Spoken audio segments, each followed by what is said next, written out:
Welcome to the quick tutorial of PVAPins.com. PVAPins is a platform where you can buy or rent any country's phone number for verify any app. First go to PVAPins.com and click the sign up button. Now click the register new account button. Fill the box with proper information and tap the register button. After sign up successfully you will see the interface like this.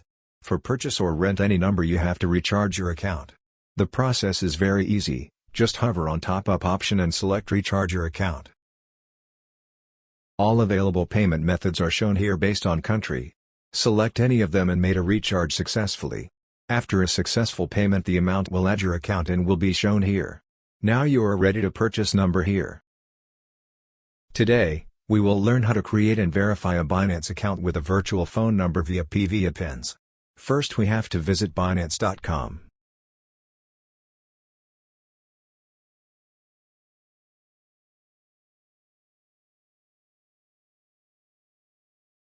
To create a Steam account we need a phone number.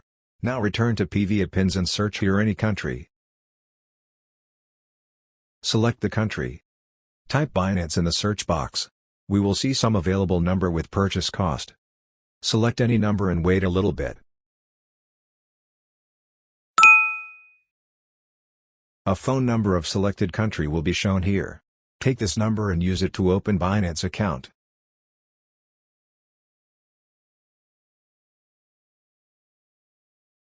If it needed verification, don't worry. The verification code will be shown here. Take this code and finish the verification procedure. You are almost done. Let's enjoy your journey with PVAPins. Stay tuned for more updates.